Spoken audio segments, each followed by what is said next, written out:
Good afternoon, everybody. It is Sunday at 1 p.m., and you know what that means. It means you're wondering, why are you not outside right now enjoying this gorgeous day? And you are listening to Speaking My Language, talking CI and MI. My name is Darren Wade, broadcasting live from SCS Studio 1 in St. Clair Shores, Michigan. Thank you for tuning in and being part of the program.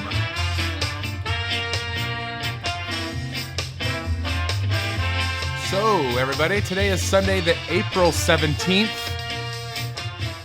And, wow, goodness gracious, we are already in the middle of April now.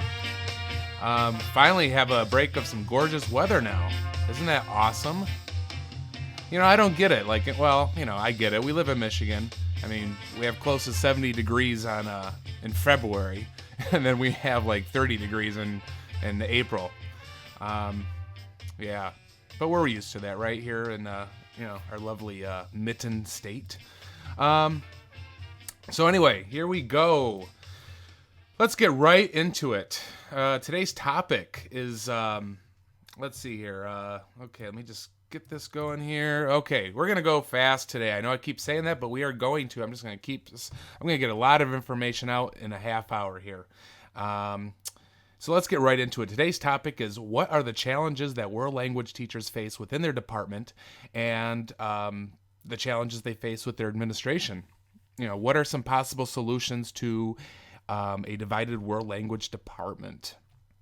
So, all right. So welcome, listeners on Mixlr. How you doing, everybody? What are you doing inside? You should be outside. You can always listen to everything on YouTube. You know, my all the archives. Get out there, cut the grass, go for a walk, ride your bike. What's a half hour? You know, I'm in here too, right?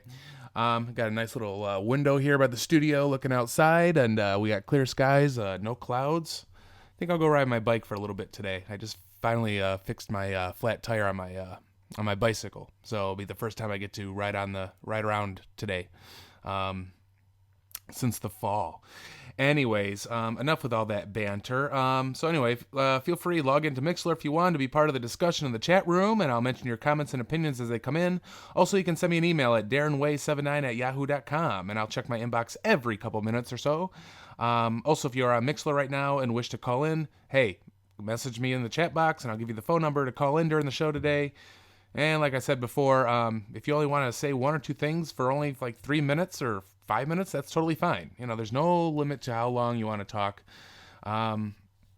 Once again, I can just talk here. There were a couple people that actually emailed me saying they wanted to come into the show. That'll happen at some point. And like I said, yeah, we can have a big party in here. You know, we have 3 or 4 people surrounding a couple microphones in the studio and talk about second language acquisition, comprehensible input, TPRS, communicative language teaching, all that fun stuff.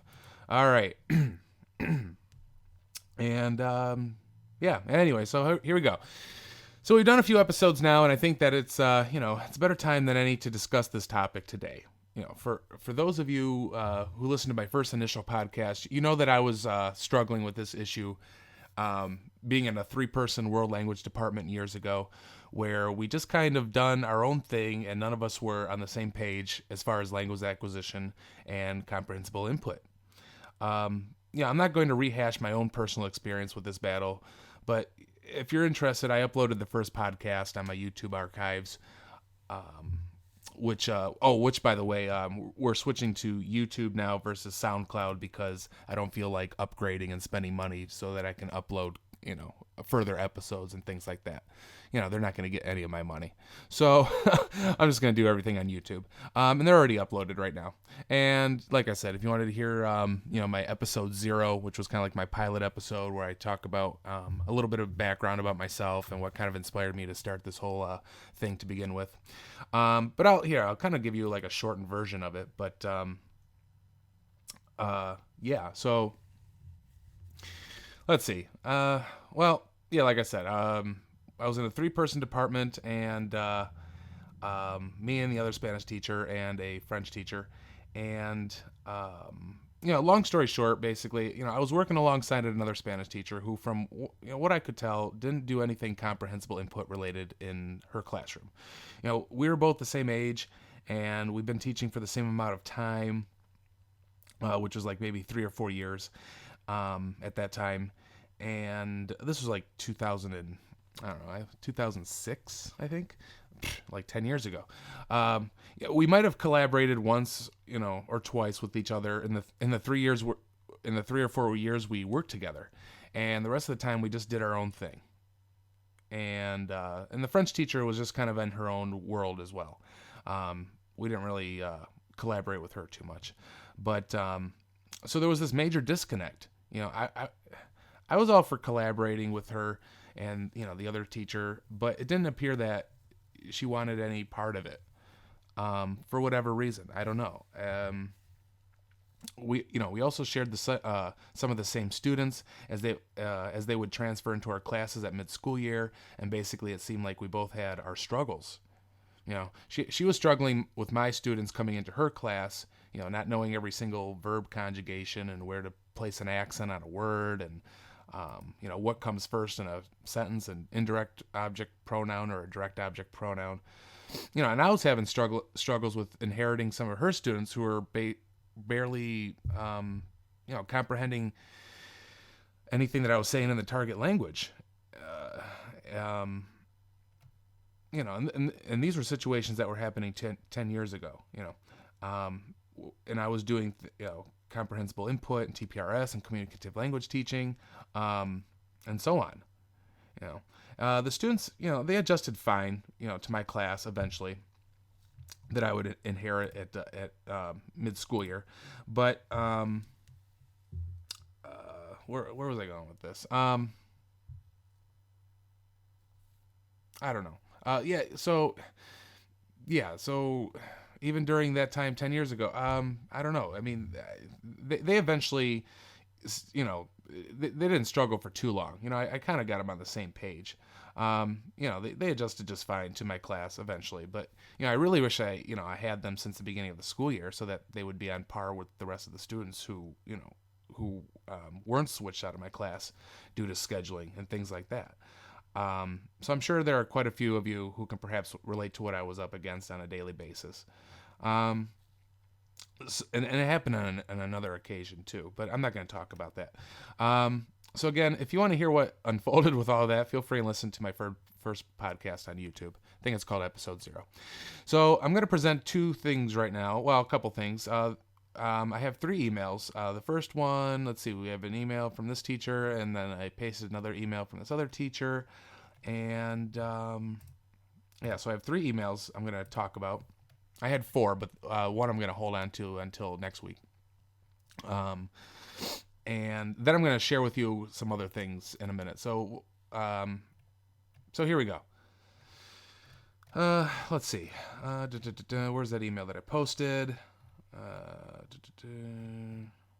Okay. So, the first one comes from, we're going to call this person Jane, and she's from northern Michigan area. And she emailed me about a week and a half ago, maybe 2 weeks ago, and I was holding on to that email for this topic. Because there was one episode where, I think it was in the pilot episode, where I listed off a whole bunch of topics that we're going to talk about on the show. And so she must have listened to that and sent me an email. And so I just went ahead and held on to it until I eventually got to this topic. And that's another thing, too. If you want to go back and just send me anything that you know that I'm going to discuss at some point, yeah, go ahead. I mean, it's not like you have to wait until that topic comes up, because eventually it will, and I'll just hold on to the email. I have folders for each topic.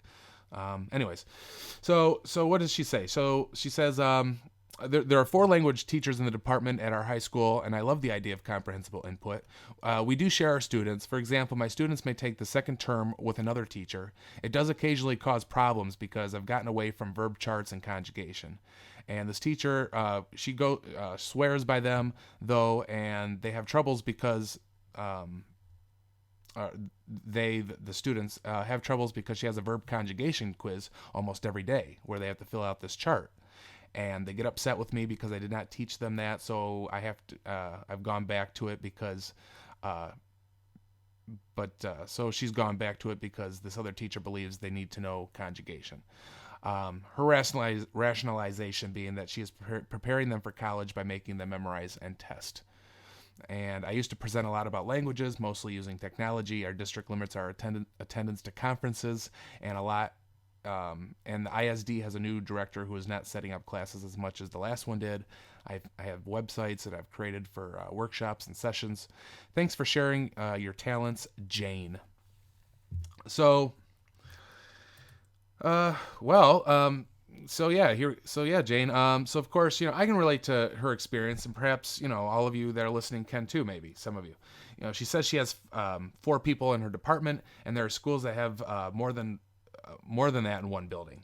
So I mean, there's schools that have like 8 or 9 people in the department in a high school building, depending on the size of the school, right? Then you got other schools where, we might want to say that some teachers are lucked out that they're the sole world language teacher in the school district.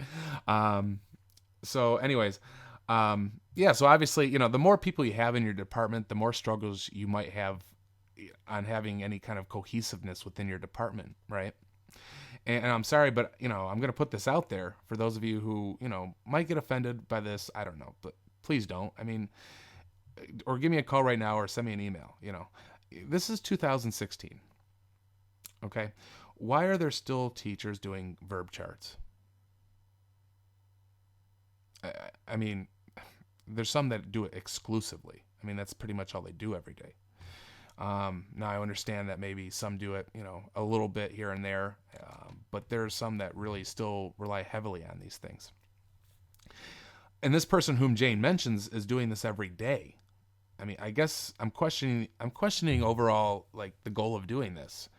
I know she mentions this teacher's rationalization by preparing the students for college by making them memorize and test, but I mean, I don't know. I can go back to my experience in high school, not drilling verb conjugations, and I still tested out of a few sections of Spanish in college.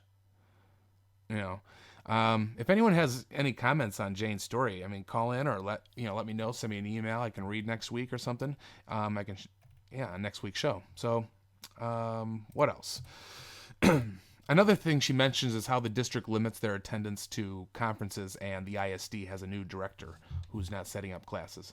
So, that could also be a roadblock as well, right? Your district doesn't offer their staff enough professional development. So that's an obstacle because a lot of professors at the university level do not address comprehensible input and second language acquisition in the College of Ed. Some do, but a lot don't. So again, I've said this before. I mean, there are teachers who are not aware because they were not presented with any of this when they were in college. They might just be doing things the way they were taught by teachers that were have been 20 years in in the business, and so they're going or whoever they were teaching under for student teaching, so they're just basically maybe just mimicking their old high school teacher and their the teacher, their mentor, during student teaching. Not in all cases, but I think a lot of cases that's the case. How many times can I say the word case? Anyways, I guess I can consider myself lucky though, because my methods teacher at Wayne State covered Stephen Krashen, the natural approach, among other things, and Blaine Ray, and the audiolingual method and the history of second language acquisition, a little bit. We had to write a paper on things on communicative language teaching and comprehensible input, and this was back in like 2003. So the idea of CI is nothing new, and SLA and Krashen, from the 1980s and all this stuff, and it's unfortunate that, the concept of, the idea of CI and TPRS and communicative language teaching, is primarily found by attending, conferences basically, or stumbling upon some YouTube videos or somewhere else on the internet. And, that's still kind of a question of like, why is that the case? Because we know that acquisition, we know that comprehensible input is the driving force of language acquisition. I mean, there's no argument. Unless, like I said, with world language departments, language acquisition is not the goal. fine, I guess. I mean, if language acquisition is not the goal, then by all means do verb charts and do grammar instruction every single day, and don't even use the language in the classroom, or seldomly use it. With things like, can I go to the bathroom, and I need a pencil, and that's the extent of what the students are going to say, and that's the extent of what you might say. I don't know. Excuse me. So yeah, I don't know. I guess my suggestion to not allowing time to attend conferences is to simply, I mean, you have to schedule a day off maybe, and go to the MIWLA, the MIWLA, Michigan World Language Association conference that's held, annually in Lansing. It's relatively inexpensive, and it's always held on Thursdays and Friday at the end of October. But I think this year it's happening in November now. They're pushing it back a little bit. If you go to my website, darrenway.weebly.com, you can find the link to the MIWLA website readily available.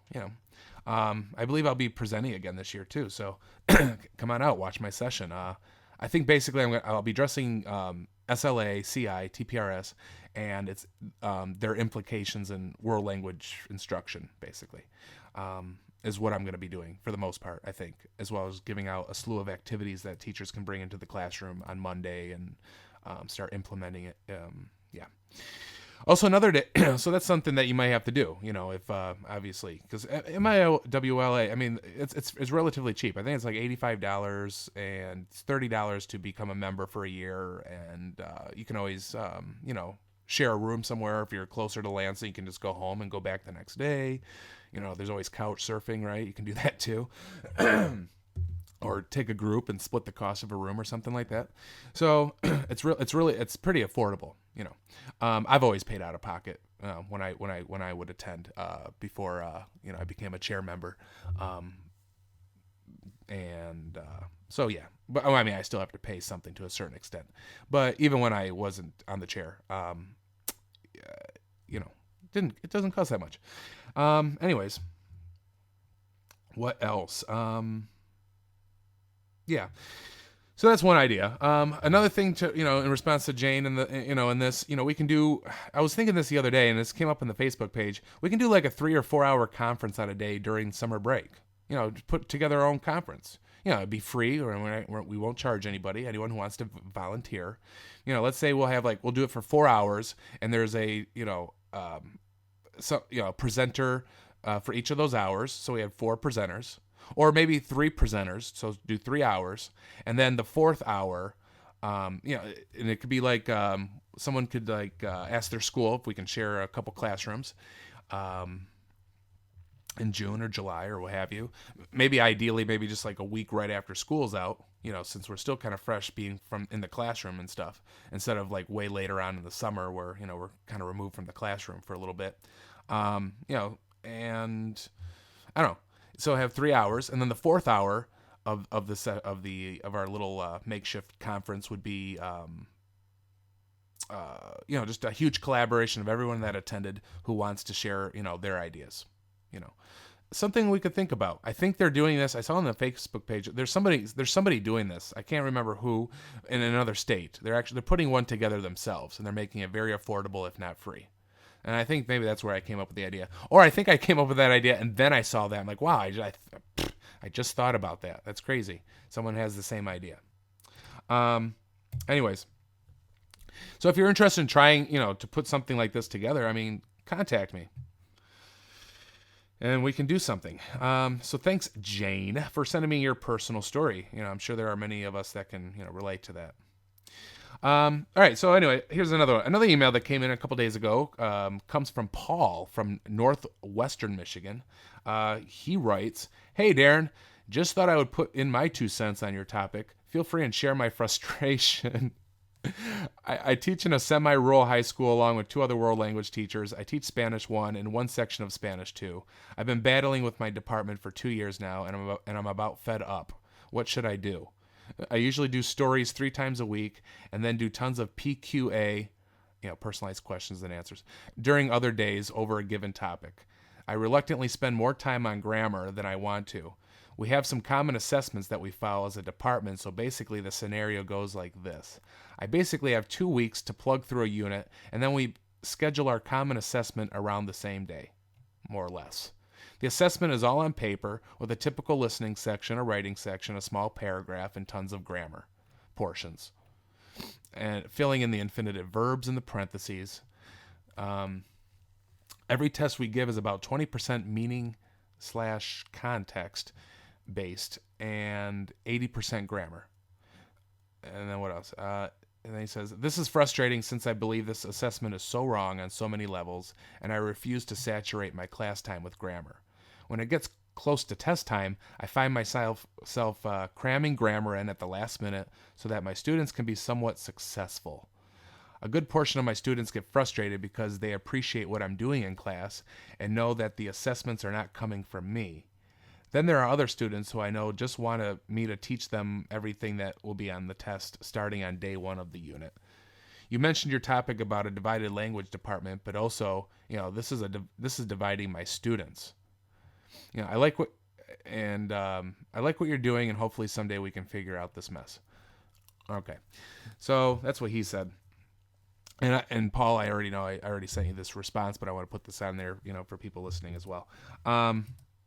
So, well, I know where you're coming from. Last thing you want are students getting frustrated over that whole ordeal. Not to mention what you're battling with your department. I mean, it's like a double blow, right? Is anyone on your side within the department? I mean, that could be, that's a question. I don't know. I know I already emailed you back, but later today I'm updating my website again, in which there will be a page on articles and other links in which you can reference. Okay, I'm going to add this page on my website. I'll send you the link, and for those of you who are interested, there's a blog by a gentleman named Mike Pato, or Pato, who's a language teacher who from some state, I can't remember at the moment. He's on the Facebook page, who has a lot of original TPRS stuff that he has, and his own store that he has, and he has a blog as well. And specifically, the blog's called on transitions an entire department toward CI/TPRS. And the link will be up on my page later this evening. I'm not going to go through it, and we could perhaps we could discuss this for the next time we continue talking about this, about language department stuff. Maybe next week we can talk about his article, maybe about transitioning an entire department towards CI and TPRS. It's pretty good. It might work. It might not, but it's definitely an idea. And Paul, I'll send it to you later on tonight as well, as I'm putting it up on my site. And for those of you who want to see that link, you'll see it there. About transitioning your entire department, the little baby steps that you might have to do, to see if you can get a lot of people on the same page. Anyways, as far as conferences, I'm going to go back to the conferences thing for a minute. As like I said, the MIWLA is relatively cheap. I definitely recommend you go. Of course, not all the sessions and not all the sessions and workshops deal with CI and stuff like that, but some do. The only one I can think of right now as a conference is the IFLT. Which is the International Forum on Language Teaching, they're doing a conference in Chattanooga, Tennessee, on July 19th to the 22nd. I'm thinking of going, but of course, like many conferences, it's quite expensive, unfortunately. Granted, it is a 3 or 4 day conference that lasts all day, every day, I'm assuming, but it is a whopping $400, for one person. Even if you go as a group of 3 to 5, the price per person is still like $370. I think that's per person. If I'm wrong, let me know, but I doubt it. That's not including lodging and gas, depending on where you're coming from to get to Chattanooga. For me, it's 10 hours probably. So of course the room and gas can be divided up if you go with a group of 4 of you, but of course you still have to, that individual price though, for registration. But of course I'm betting this will be awesome conference though, However, I may go. I'm still figuring out things. There's always couch surfing, right? And cut the cost a little bit. I don't know. I might as well. I think I might go. I think it's going to be quite powerful. I mean, a lot of the prices are reflected on who's presenting at these workshops. I mean, there are some big names that are participating. For instance, Christy Placido, Karen Rowan, Martina Becks, Carol Gabb. I mean, for crying out loud. I mean, right there. Someone, talk about somebody who knows all this stuff and who's created all those TPRS stories, and she's just phenomenal. Cherry Nesbitt and Bryce Headstrom, and of course the keynote introduction by none other than Bill Van Patten, the diva of SLA, who broadcasts the show from Michigan State every Thursday at 3 p.m. And I think Stephen Krashen will be on hand as well. So, it's a lot of big names. So, you're getting your money's worth for sure. I mean, especially if you really have a passion for this and really want to make a difference with acquisition in your classroom and stuff, Anyways, that conference I'm going to post on my website later tonight as well. Hey, if you're in Michigan, you're kind of relatively close, if you want, I am more willing to go if we can get like a little group of 4 or 5 to go, or maybe 2 or 3, I have a couple people that might be interested, and I don't know. It's not until July, though. So the next thing I'm going to do here, okay, so that takes care of that. What else?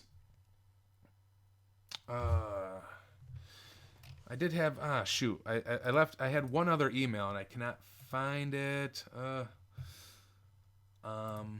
had it. Where is it? Hold on. Is it this? Oh well, I can't find it, but I remember what it is. It's from a girl named Chelsea, and she's a Spanish teacher. It was like somewhere by like southwestern Michigan, next to the Indiana border, basically. And she was saying that she's been teaching for I think 10 years or something, and then she was just getting into doing CI and TPRS and all that stuff, and she wants to transition. And she posted stuff on Facebook page asking people to chime in on what resources and what she can do to get going, especially she says maybe not a whole lot she can do this year, maybe a couple trial runs, but then she can be ready for the next school year. So yeah, again, there's a lot of information out there, keep talking to people on the Facebook. That's my response. Like I said, go to my articles and links on my website, and there's other teachers, around the world and on the Facebook page, that have their own websites too, similar to what I'm doing. And so you can, just do that. And if you're on the Facebook page, you're essentially asking, questions to the choir. So they have a lot of input for you. Get it? Input for you. Comprehensible input. Okay. Anyways, here comes the last thing now. What am I looking at time? Okay, about a half hour. Wow, I might actually make it this time. Here we go. Okay, for the last segment here. Let's see, we got a couple people chiming in on Mixler. Cool. Couple little discussions, which actually brings me to this, everybody. The next thing I'm going to do here is share with you a bunch of comments back and forth that I had with a number of language teachers throughout the country during a relatively recent Mixler chat room discussion during Tea with BVP a couple weeks back. So I'm going to fire these comments off one by one. And I'm not going to really react to them. I'm not going to give you my take on them. Maybe next episode. But I just want, I'm going to throw all of them out here right now. And if you like to call in, we could talk about it now, or you could save it till next Sunday. And here we go. So, usually on Tea with BVP, there's a good 60 some people that are in the chat room. Way more than what I've got going on at the moment. But rightfully so. I think their show is way more entertaining, and and I've called in quite a few times to ask some questions. And then there's a lot of teachers, a lot of people. They're all in Mixler, and they're all like discussing things while the show's going on, live, and they're listening. And I'm not sure, I can't remember what the topic was. It had something to do with like divided departments a little bit, and people not being on the same page, and but that wasn't really the topic of Bill's show that day, I don't think. No, I don't think it was. But somehow it turned into a topic in the chat room. So it must have been related. And so here we go. There are no particular order, but here you go. Here's quite a few statements when it comes to what's going on, out there. All right, so one teacher says the problem is many schools try to align all subjects according to educational theories in caps, not language acquisition theories. Another one. I've heard accusations that TPRS is not student centered, quote unquote, and not, quote unquote, higher order thinking. And then someone responds to that and says, "Well, if a student's in Spanish too, how can we have higher order thinking, quote unquote, in L2, in the second language? Um, you know, the student's like a toddler basically as far as their level of acquisition. So how can there be, higher order thinking?" And then someone else says, "It seems," in caps, "it seems not student centered because of the input focus. The teacher's voice is heard a lot more. So it gives that illusion that it's not student centered. But then the questioning and answering interaction that's going on between the teacher and the students is actually student centered. Because it's all questions being asked to the student." Someone else says, any higher order thinking would be thinking in, if there's any higher order thinking, it would be thinking in L1 about L2, about the second language, about capitalized. Like why is it preterite versus imperfect in a given situation, etc. However, and then someone else chimed in and said, in Spanish too, you can totally do higher order thinking. You can ask a student which of two options is more probable and why. You can ask kids to read something like a description of a character or a kid's interest and infer what that character's personality is like. You can have them look at images on money and interpret what is important in that culture. Those all can be done at very low language levels with more thought involved. Let's see, what else? Another comment. The issue is that, so now they're talking about this divide and stuff. The issue is that there are teachers out there who don't know what CI and TPRS is. So how do they know what they're looking for? Okay. What else? Someone else says, "Love this topic!" Exclamation point. Very frustrating that so many colleagues refuse. I like how like a lot of these teachers, they're when they capitalize things, refuse to listen to best practice research. And then someone else says, "Doesn't Krashen say that we all acquire language the same way? We are not learning it; we are acquiring it, regardless of our cognitive ability."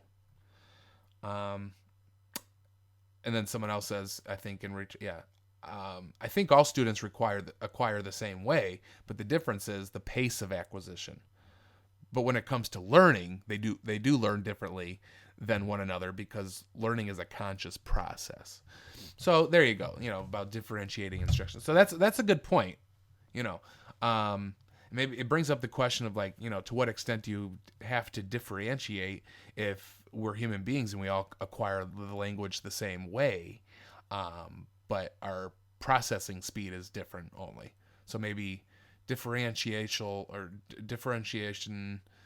as far as process goes. I don't know.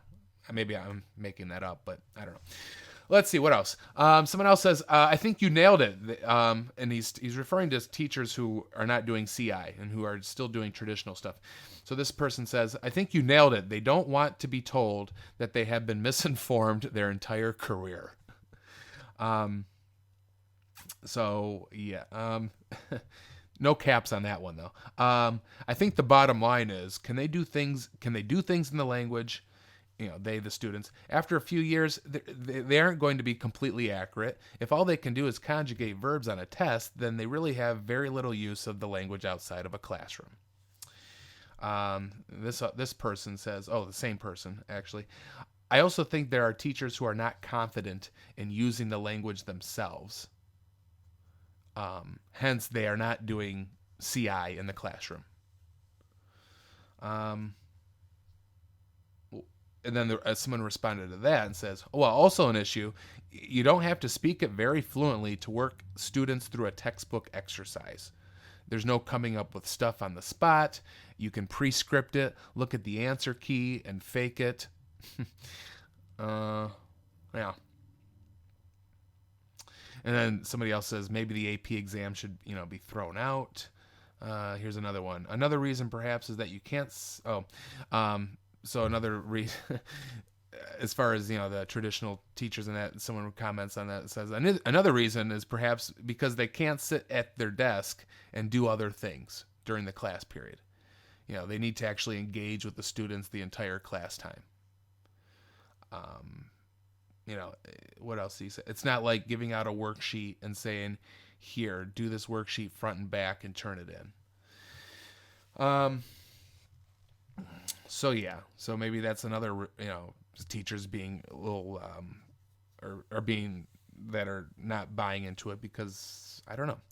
What else? Someone else says, BVP talked about this earlier on. Part of the problem is that certain programs emphasize grammar tests. If that's what you have and you can't change it, then it's hard for a teacher not to teach the grammar. Yeah.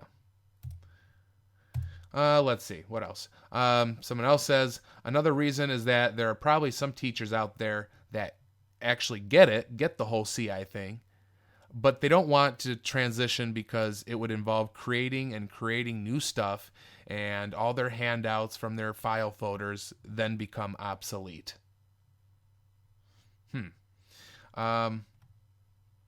Yeah.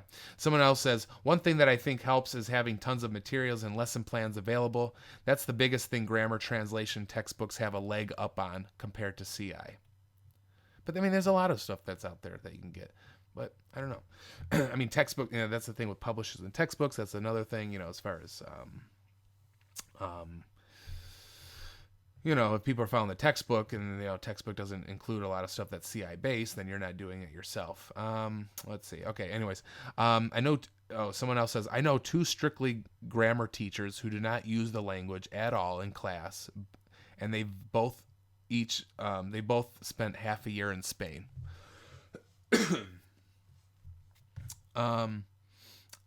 So then someone responds to that and says, I bet those teachers say that the experience in Spain was the best thing for their language. They just know that they had grammar beforehand in their youth, so they see it as a necessary step. Okay. Well, yeah, which is, kind of interesting because, I do know some world language teachers who did spend, considerable amount of time in another country, but they're not using the language whatsoever in their class, or they use it very minimally. But, all right. I don't want to comment on any of these. What else? Someone else says, a lot of the resistance to acquisition-based classes comes from teachers that were trained in the skill-building approach, and they have their lessons planned for the whole year.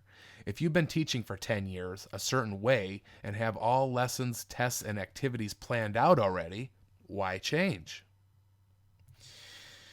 Here's another one. We're almost done here. Someone says, I think you're right. At least the perception, now it's in caps again, at least the perception that there are lots of materials there is important. It is intimidating to think that everything is on you. The truth is that I do much less creating materials now, but if someone walked into my job and saw very little already made, that could seem intimidating.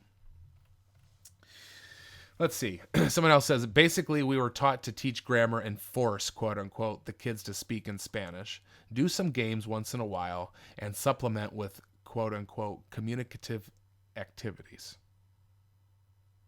So I guess maybe that's traditionally how people were, taught, was to teach them grammar, force the kids to speak, the target language, and do some games once in a while, and supplement, with, so-called communicative activities.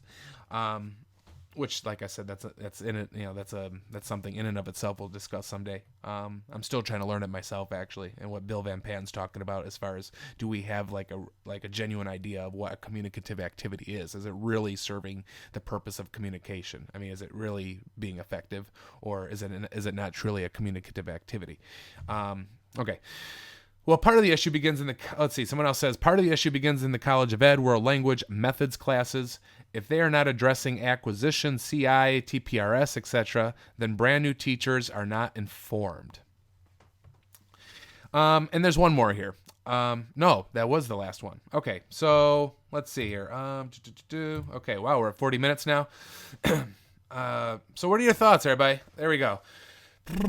What are your thoughts about these comments? What are some things you can share about these issues within the department? Or, like I said before, this is not the complaint department. What are some success stories, you know, that you might have with everyone coming together in a department, or you've successfully transitioned everything, or you're with a department with other teachers and you're still kind of doing your own thing, but you've got some cohesiveness and some understanding and some balance, as well, let me know, okay?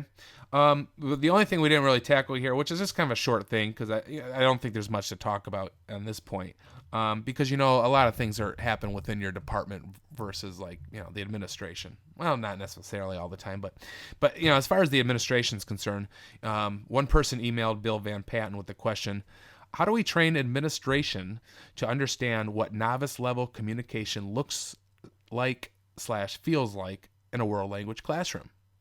How can we train them being the administration, how can we train them to stop expecting student collaboration and output? It's all about, our students collaborating, getting together in groups and all that other stuff. I don't know to what extent student collaboration is, but and the output.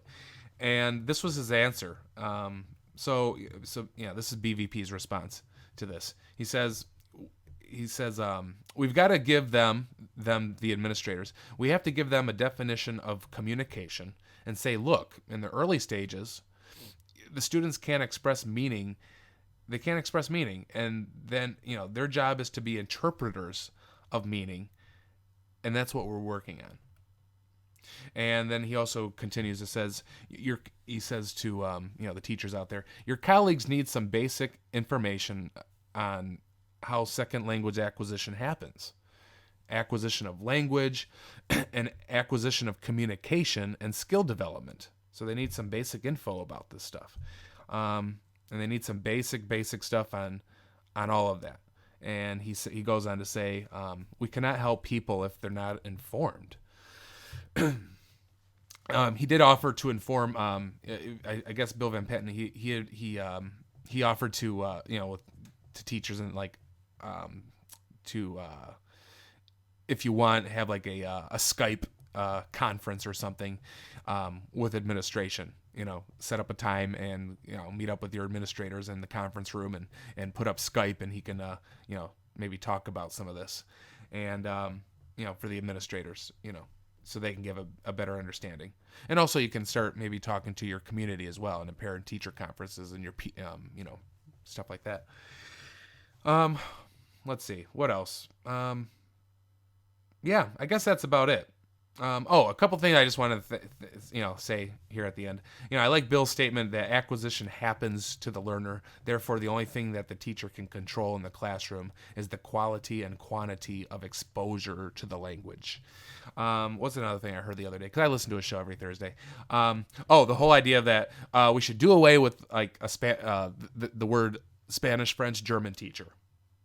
No teacher. But because then it talks about, then that means you're treating it as subject matter, like French, or like science and math.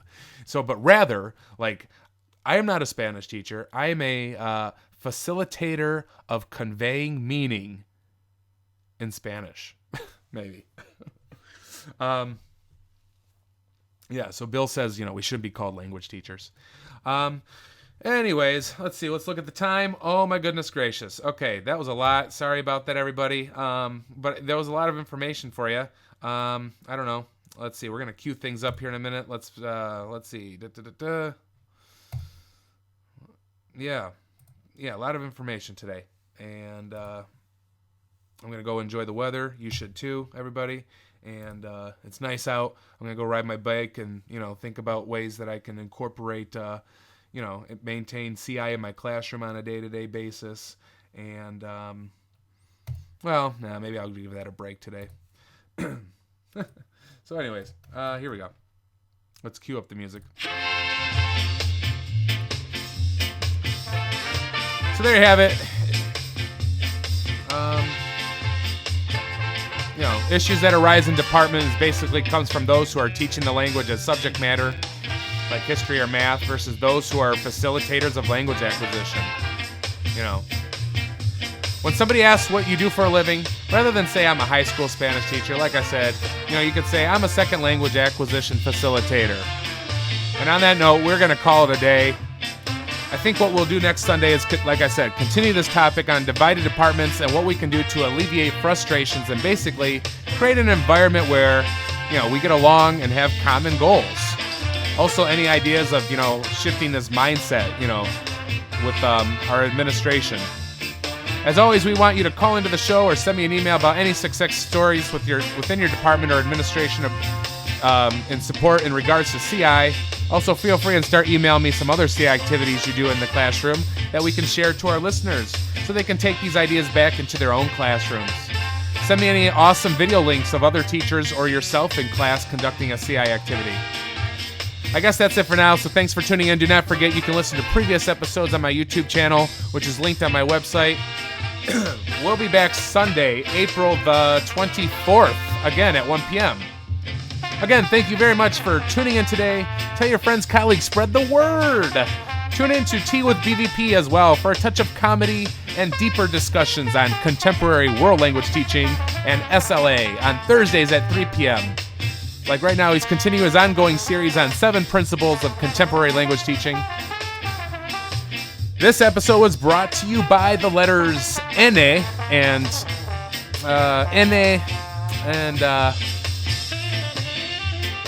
I don't know, N and S. There we go. The ideas and opinions expressed in this program do not reflect those of anybody else except me and those who shared with me their thoughts and opinions. Happy language teaching, everybody. Or should I say happy second language acquisition facilitating. Y nos vemos luego. Ciao.